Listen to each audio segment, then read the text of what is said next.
보이는 고민상담소, 보육과 노무 사이, 일부, 근로계약과 임금.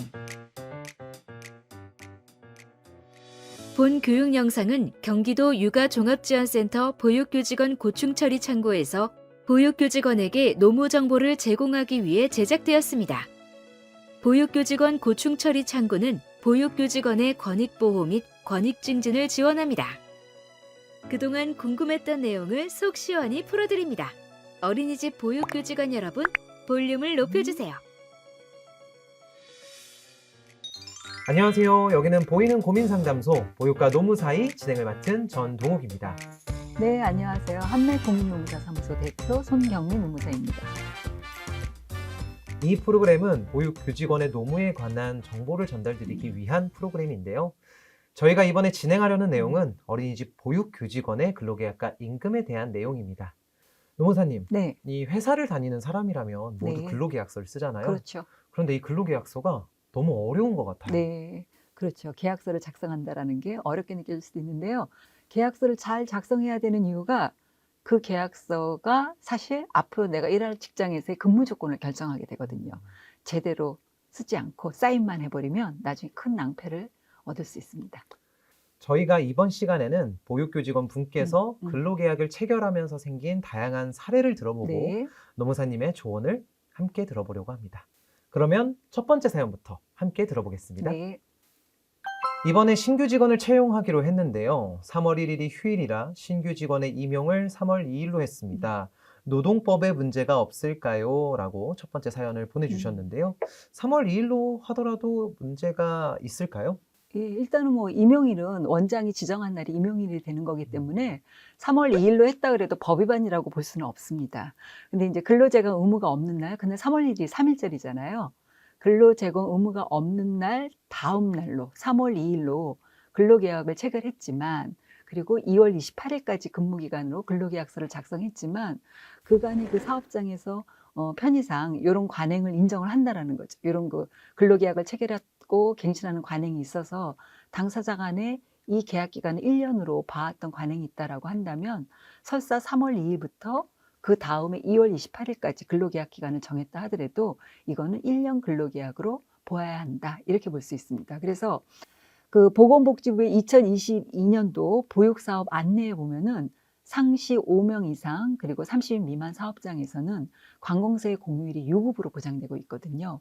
그래서 그 유급인 3월 1일이 근로계약 기간을 정하는 데서 누락되는 일이 없도록 철저히 계약 기간에 포함하라 라는 안내를 하고 있습니다.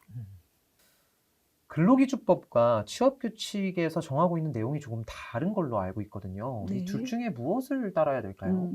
그러니까 근로기준법하고 취업규칙이 같은 사업장도 있을 수 있겠고요. 경우에 따라서는 근로기준법과 다른 취업규칙을 가질 수 있는데, 근로기준법은 사실 근로조건을 정한 최저기준이거든요. 그래서 근로기준법과 취업규칙을 비교해 봤을 때 우리 일하시는 분들한테 좀 더 유리한 규정이 있다고 한다면 그게 우선 적용됩니다. 그래서 취업규칙에 유리한 규정이 있다면 우선적으로 적용된다, 이렇게 보시면 됩니다. 근로자한테 유리한 네네. 기준으로 정한다. 듣기 좋은 소식이네요. 네네. 네. 다음 사례입니다. 저는 월급 원장이고 어린이집 대표는 따로 있습니다. 월급 원장인 제가 근로자들과 근로계약을 해도 문제되지 않나요? 라고 이번에 원장님께서, 네. 대표님은 아니시고 월급 원장님께서 사례를 보내주셨어요. 네.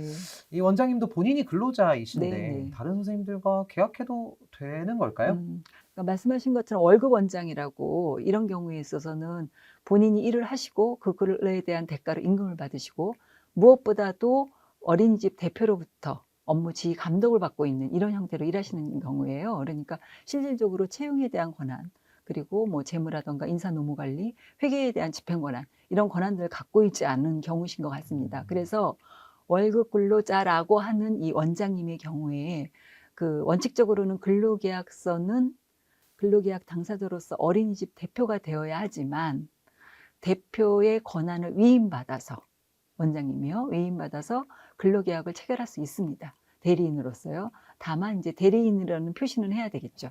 대표의 대리인으로서 근로계약을 체결하는 거니까요. 가능하지만 대리인임을 꼭 표시해야 네네. 된다. 네. 다음 사례입니다.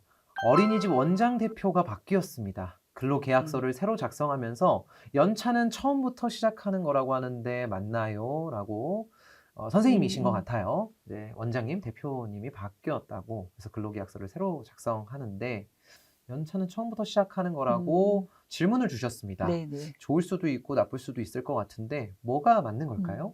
그 원장하고 대표가 바뀌면서 그동안 그 어린이집에서 근무하셨던 분, 그리고 어린이집 운영에 필요한 어떤 밀접 조직들, 이런 것들이 그대로 유지되어 있다라고 한다면 사실상 그 전에 체결한 근로계약서가 그대로 효력이 있습니다.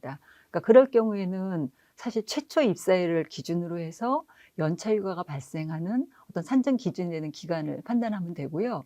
그러니까 그런 경우가 아니라 사실 전 어린이집에서 퇴사하고 새롭게 근로계약서를 쓰고 채용되는 절차를 통해서 근무하신 경우라고 한다면 사실 먼저 전 어린이집하고 지금 새롭게 원장이 바뀐 어린이집은 서로 다른 별개의 업체로 봐야 되겠죠. 이럴 경우에는 새롭게 근로계약서를 쓴 그 시점부터 연차휴가가 발생하는 요건들을 따져 들어가야 되겠죠. 이번에는 징계 및 해고에 관련된 사례입니다. 학부모로부터 아동학대 의심 신고가 접수되어서 경찰 조사를 받고 있습니다. 아직 판결이 나지도 않았는데 원장은 제게 어린이집을 그만두라고 강요하고 있습니다. 계속 이 어린이집에서 근무를 하려면 어떻게 해야 할까요? 안타까운 사연인 것 같아요. 그러게요. 네, 안타깝습니다. 우리 선생님도 예. 굉장히 속상하실 수 있을 것 같은데 노무사님 이럴 때는 어떻게 해야 되나요? 그러니까 우리 근로기준법은 정당한 이유 없이 징계, 해고, 뭐 감봉, 여러 가지 전보 조치. 그러니까 정당한 이유 없이 행할 수 없도록 되어 있습니다. 그러니까 여기서 이제 정당한 이유 없이 행할 수 없다라고 하는 거, 정당한 이유라는 거는 문제가 되는 그 비위 사실 하나하나만을 보는 것이 아니라 종합적으로 봐서 이분이 그러그러한 문제된 사유로 해서 더 이상 고용관계를 유지할 수 없다라고 판단됐을 때만 정당한 사유가 있다고 인정되는 거거든요. 근데 지금 사례와 같이 아직 아동학대를 했다라는 사실이 조사 중이라고 말씀을 하시는 것 같아요. 그러니까 확실한 근거가 없는 상태라는 거죠. 그러니까 근거 없이 지레 일단 나가라고 하는 거기 때문에 이 경우에 만약에 이렇게 근거도 없는 상태에서 해고 조치로까지 갔다면 정당한 이유가 없다고 볼 확률이 아주 높습니다. 그런데도 불구하고 원장이 계속 그만두라고 압박을 가하면 직장 내 괴롭힘으로 고용노동부에 신고할 수 있고요. 또 만약에 해고 조치까지 내려졌다라고 하면 노동위원회에다가 구제 신청을 내실 수가 있습니다. 해고가 부당하니까 나 복지시켜달라. 이런 절차를 이용하실 수 있고요. 그러니까 보건복지부의 그 2022년도 보육사업 안내에 따르면요. 그 아동학대로 보육교수가 격리 조치가 필요한 경우에 기간에 제한 없이 대체교사를 지원할 수 있는 제도를 안내하고 있습니다. 그래서 이런 제도가 있으니까 이런 신청을 위해서는 관할 지역 시군 육아 종합지원센터에 문의를 해주시면 될 것 같아요. 확정적으로 아동학대 행위가 있었는지 밝혀지기 전까지 부당하게 아무런 근거 없이 사직을 강요하는 것이 아니라 격리 조치가 필요할 경우에 대체교사를 지원하는 제도라고 보시면 됩니다. 이렇게 좋은 제도가 있었는지 몰랐네요. 네네. 네. 다음 사례입니다. 원장이 계속 그만두는 게 어떻겠냐고 얘기하는데 이런 권고사직을 받아들여야 하나요? 저는 계속 일하고 싶은데 어떡하죠? 라고 방금 전 사례와 조금 이어서 가는 느낌이긴 한데 원장 선생님께서 권고사직을 하시나 봐요. 네네. 근데 우리 선생님께서는 계속 일을 하고 싶으신 상황이고요. 이런 경우는 어떻게 대처를 해야 되나요? 권고사직은 말 그대로 사직을 권유하는 거기 때문에 이것을 권고사직을 수용할지 여부는 본인이 결정하시면 되는 거거든요. 그러니까 반드시 따라야 되는 것은 아닙니다. 말 그대로 예, 권고인 맞죠. 거죠. 예. 네. 그런데 간혹 원장이 이렇게 그만두라고 사직을 권고했는데 그거를 해고로 오해하시는 분들이 있어요. 그래서 본인이 해고당했다 생각하고 출근을 안 하시게 되는데 원장은 나중에 법적으로 갔을 때 보면은 내가 언제 해고한 적이 있느냐 이런 식으로 얘기가 나오는 경우가 있거든요. 그래서 스스로가 그만둘 뜻이 없고 계속 근무할 뜻이 있다라고 한다면 이런 권고사직에 대해서 본인이 거부하실 수가 있습니다. 그러니까 본인이 이렇게 계속 근무하겠다고 하고 그렇게 분명히 의사를 밝혔는데도 사업주가 계속 사직을 권유했을 경우에는 그거는 또 다른 직장 내 괴롭힘이 될 수 있거든요. 이럴 경우에는 직장 내 괴롭힘으로 고용노동부에 신고하실 수 있습니다. 이런 내용을 우리가 모르면 네. 아마 원장 선생님이나 아니면 보육 교직원분이나 서로 오해가 또 생길 수도 네네. 있을 것 같아요. 다음 사례로 넘어가 보도록 하겠습니다. 어린이집 사정이라며 원장이 권고사직을 했는데 받아들일 수가 없습니다. 네. 어린이집에서 해고시킬 경우 어린이집에서 저에게 취해야 하는 조치는 무엇인가요? 음. 음. 그러니까 우리 근로기준법 제26조에 따르면 해고를 할 경우에 한 달 전에 예고를 하게 되어 있습니다. 30일 전에요. 그러니까 30일 전에 예고를 하거나 아니면 30일분 이상의 통상임금을 기준으로 한 해고 예고 수당을 주도록 되어 있거든요. 그러니까 한 달 동안 그 새로운 직장을 구할 수 있는 시간을 준다라는 거죠. 그래서 해고 수당이나 아니면은 30일의 예고 기간이 필요한 것이고요. 그리고 어린이집에서 보육교사를 해고할 경우에는 해고 시기와 사유를 명확히 서면으로 명시해서 교부해야 됩니다. 구체적으로 어떤 이유인지 명확히 밝혀야 된다라는 거죠. 그런데 해고 수당은요, 아까 말씀드렸듯이 30일분 이상 보장이 되어 있기는 한데 예외적으로 근무한 기간이 3개월 미만인 경우에는 해고 예고의 대상이 되지 않습니다. 그리고 천재지변, 긴급재난 이런 상황의 경우에도 예고의 대상이 되지 않고 또 중대한 잘못이 있을 경우에 그럴 경우에도 해고 예고에 제외가 되는 그런 경우가 있습니다. 천재사변 아니면 3개월 미만인 경우 네, 사업을 계속하는 것이 불가능한 경우를 네. 제외하고는 30일 전에 예고를 받거나 네네. 30일 분에 통상임금을 지급하여야 한다. 네네. 네, 여러분 잘 아셨죠? 네. 이번에는 중요하죠. 바로 네. 임금과 퇴직금입니다. 저희가 일을 하면서 받는 정당한 대가인데요. 이번에는 어떤 사연이 있는지 읽어보도록 하겠습니다. 갑작스런 사고로 2주의 무급병가를 사용했습니다. 이달 급여는 일할 계산되어 지급될 예정이라 하셨는데 이 경우 주휴수당도 포함되는 건가요? 라고 2주의 무급병가를 사고가 네. 나셔서 네네. 사용을 하셨다고 해요. 이런 경우 주휴수당 포함되는 걸까요? 그러니까 월급제일 경우에는 자기 근무 기간에 대해서 그 일할에서 비율로 지급하면 되거든요. 그래서 월급제 같은 경우는 이미 주휴수당이 포함된 금액을 월급으로 받는 경우이기 때문에 비례해서 지급한 그 금액에 주휴수당이 포함되어 있는 걸로 보시면 됩니다. 다음 사례입니다. 임금 명세서를 꼭 서면으로 주어야 하나요? 라고 사례를 보내주셨습니다. 서면으로 받아야 되나요? 네네. 원칙적으로는 서면으로 받아야 되는데요. 그렇게 서면으로 하지 않는다 하더라도 카톡이나 메일로도 가능합니다.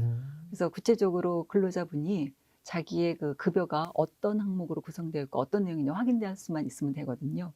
그래서 임금 명세서에는 그분을 해당 직원이 특정할 수 있는 정보, 그리고 임금 구성 항목의 각각의 금액, 그리고 그 항목이 어떤 기준으로 계산되는지 계산 방식에 대한 내용이 포함되어 있으면 됩니다. 네. 다음 사례입니다. 통상임금은 무엇을 기준으로 하나요? 통상임금에 국가로부터 받는 별도의 수당, 처우개선비, 금융환경개선비, 장기근속수당 등은 미포함인가요? 라고 사례를 보내주셨습니다. 이 통상임금 궁금해하시는 분들이 굉장히 많아요. 네. 무엇을 기준으로 하는 건가요? 통상임금은 그러니까 소정근로에 대한 대가로 매월 고정적으로, 정기적으로, 일률적으로 지급하기로 사전에 확정된 금액을 말합니다. 근데 이 각 수당이 어떤 기준으로 지급되는지에 따라서 통상임금에 포함되는지 여부가 달라질 수 있는데 여기에 대한 법원의 판결이 사실 다양하게 나오고 있어서 여러 가지 그 법정 해석을 좀 달리하는 경우는 있습니다. 근데 지금 사례에서 지금 문의하셨던 이런 처우 개선비나 근무 환경 개선비는 사실 한시적으로 복리후생 차원에서 지급되는 수당이기 때문에 이 경우에는 통상임금에 포함되지 않습니다. 그렇지만 그 장기근속수당이요, 이 경우는 사전에 지급 기준이 확정되어 있는 금품이기 때문에 통상임금에 포함된다라고 볼 수 있습니다. 더욱이 그 사업주 재량으로 통상임금에 이러이러한 수당을 포함시키겠다, 이러한 기준을 내세우고 있다면 그것으로서 통상임금에 포함된다고 볼 수도 있습니다. 다음 사례입니다.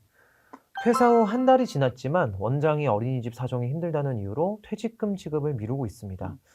도움받을 수 있는 방법이 없을까요? 라고 안타까운 사연인데 도움받을 수 있는 방법 있지 않을까요? 예, 퇴직금은 14일 내에 지급이 되어야 하거든요. 그래서 네. 14일 내에 지급이 안 되면 고용노동부에 신고할 수 있습니다. 네. 퇴직금 관련된 사례인데요. 퇴직금을 월급에 포함해서 지급해도 괜찮나요? 라고 문의를 주셨습니다. 저도 이게 굉장히 궁금했었어요. 이런 적이 있었거든요. 월급에 포함해서 지급해도 괜찮은 건가요? 아니요, 그렇지 않습니다. 네, 가능하지 않고요. 그러니까 퇴직금은 1년 이상 근무했을 때 발생하는 건데 1년도 안 된 시점에 퇴직금이 월급에 포함돼서 지급될 수가 없겠죠. 그리고 1년 이상 근무해서 사실상 퇴직금 발생 요건이 될 수는 있지만 그런 경우에도 퇴직금을 중간에 정산해서 월급에 포함해야 되는데 우리 퇴직급여 보장법에서는 본인 명의의 주택을 구입할 때나 아니면은 그 개인회상 절차 개시 결정이 있는 경우 이런 어떤 몇 가지 사유에 한해서만 퇴직금 중간정산이 가능하도록 되어 있거든요. 그러니까 사실상은 월급에 포함시켜 지급할 수가 없습니다. 네, 다음 사례입니다. 보육교직원 개인이 확정급여형 또는 확정기여형 퇴직연금 제도를 선택할 수 있나요? 라고 사례를 보내주셨어요. 네네. 네, 선택할 수 있는 건가요? 그러니까 두 가지 유형 중에서 하나를 선택할 수 있도록 뭐 노사합의서라던가 퇴직연금 규약이 있는 경우에는 가능할 수 있지만요. 그런 게 없다라고 하면 어린이집에서 운영하고 있는 퇴직연금 제도로 그대로 같이 따라가는 걸로 보시면 됩니다. 네, 지금까지 보이는 고민상담소 보육과 노무 사이 그 첫 번째 시간이었죠. 근로계약과 임금에 대해서 알아보았습니다. 근로자와 고용주 간에 지켜야 될 의무와 약속 또 임금에 대해서도 알아봤는데요. 이 중요한 것을 그동안 좀 간과하고 있지 않았나라는 생각이 저도 들거든요. 보육교직원 선생님들께 많은 도움이 되셨기를 바라면서요. 보육교직원의 노무와 관련하여 경기도 육아종합지원센터는 상담소를 운영하고 있습니다. 네, 지금 보이시는 이 번호로 언제든지 문의를 해주시면 되고요. 익명으로도 문의가 가능하니까요. 주저하지 마시고 꼭 많은 이용을 부탁드리겠습니다. 그럼 지금까지 함께 해주셔서 대단히 감사합니다. 다음 시간에 만나요. 네.